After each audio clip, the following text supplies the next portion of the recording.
Hey guys, this is Jerry Mateo, Music Marketing TV, and today we're going to be doing a very general overview of Yuhi's Hive. This is one of their very popular synths, and it is a very powerful and creative tool. So today I want to do a general overview, basically meaning I want to go over the basic functions of how to use this if you want to get started. First off, if we start at the top where we have modes, we have poly, which basically is a polyphonic synth. Go to mono, or we go to legato. And then we have duo.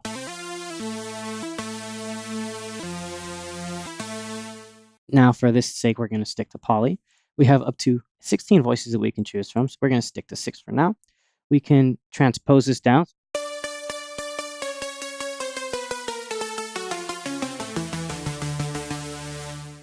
And that can be tuned up and down up to 24 times. We have the fine tune. And then on the other side, we have the ability to choose our preset patches, and we can save, undo, redo, and have an output. We also have the ability to select our presets right here, and that's it for the top. So for the basic controls, one thing you have to note is that both these sections are actually the exact same thing. They're just running in parallel or in series depending on how you route them out. But it has 2 oscillators and 2 sub-oscillators, 2 filters, 2 LFOs, 2 amps, and 2 modulation sections. Now you also have the modulation matrix right here, which basically allows you to select anything to be modulated, but that's for more advanced controls, and we'll come back to it in a different video. So let's start off with oscillator 1. First thing I'm going to do is I'm going to link these parameters to be the same, and I'm going to bypass the second filter, so we just have the first oscillator. So if I bypass the sub-oscillator, and let me turn off my reverb real quick. So if we click here, we can see we have 9 different oscillator waves. We have sine, sawtooth, triangle, pulse, square, half, narrow, white, and pink. The sub-oscillator has the same selection, only it's added like oscillator, which basically means it will follow whatever oscillator 1 or whatever oscillator 2 is doing, depending on which sub-oscillator. You have the ability to have up to 16 voices in unison, and this will basically thicken things up and make them sound a lot wider.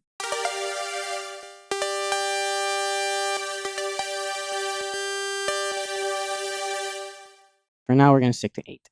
You have the ability to tune it up and down by 2 octaves and 12 semitones. You have this vibrato function, which adds some little detuning vibrato.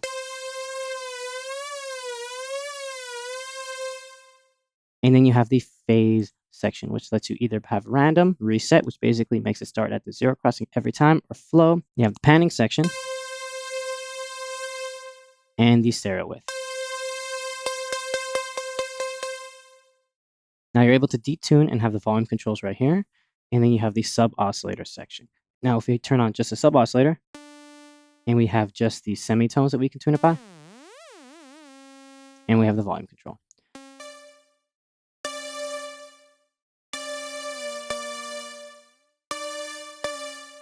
So next what I want to do is I want to go to the filtering section. So the filtering section is pretty interesting because if you bypass everything going to any of the filters, you actually get no sound. As soon as you activate a section, it allows that sound to now go through the filter, which can go through the volume output. The filter comes with a bypass, a 24 octave slope low pass, 12 octave slope low pass, band pass, high pass, band reject, and peaking filters. And the cool part is filter 1 can be fed into filter 2 just by clicking filter 1 section. That will basically send it in series instead of in parallel into itself. You have the ability to have the cutoff, resonance, volume, and input gain. You have the ability to choose 2 LFOs and 2 modulation envelopes, as well as the key tracking. Next, we have the LFO section, which has this little plus button that turns it into a positive or bipolar. And you have sine, triangle, saw up, saw down, square, high, low, square, low, high, random hold, and random glide for that. You have the phase, rate, and you can have it restart at the sync, which is in sync with the DAW. Gate, which basically turns it off after it stops. You have single, which basically gives every single one its own LFO. And you have random. Now after that, we have the amp and modulation, which both have their own ADSR section. And these can be triggered by gate, one-shot LFO1 or LFO2. You have velocity control. And of course, you have the ADSR, which stands for attack, decay, sustain, release. So if we turn sustain all the way down and we hit the note, you can see how it just kind of dies out completely. Whereas if we turn sustain on, and if we turn the release all the way down, what that does is since we have the sustain up, it'll sustain it, but as soon as we let go, it'll completely cut off the note. So it's good to really kind of find a balance. Kind of like that. Now, next we have in the center section, we have normal, dirty, and clean. This is basically making things wider and making the sounds that are generated kind of either have oversampling, no oversampling, and basically either give you a normal sound, a really clean sound, or a dirty sound with lots of non-linearities. You have the arpeggiation section in the center, which basically lets you create a step sequencer. You can either turn it off, have it connect to the modulator, play it, or record your own into it. You have the effects, which come with EQ, distortion, delay, chorus, phaser, reverb, and compressor. Let's turn on the phaser and the chorus. See how that sounds.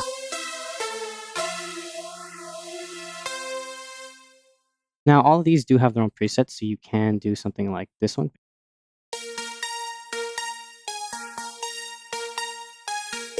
Or we can even do skip.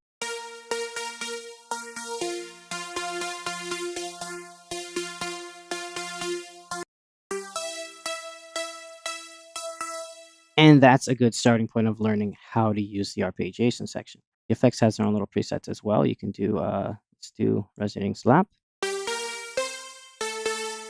And let's turn off the arpeggiation real quick.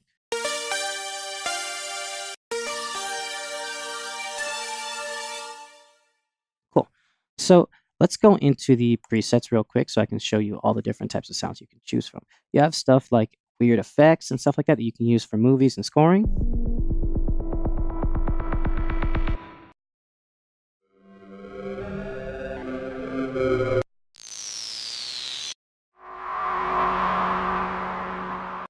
And then we have stuff like melodic loops.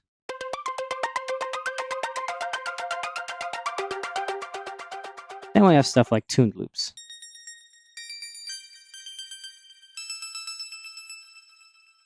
We have untuned loops. And then we have drum hits and stuff like that.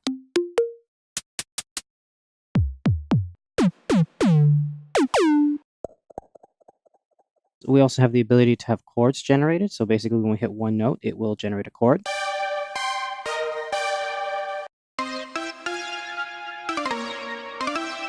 We have plucks and stabs, as well as pads and strings. We have keys and classic sounds.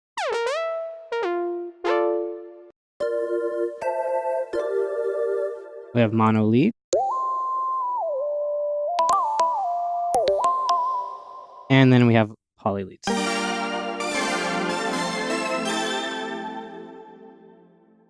And then, of course, we have bass synthesizers. And there you go. Anyway, that's it for today's video. This is Jerry Mateo, and I will see you guys next time. Bye.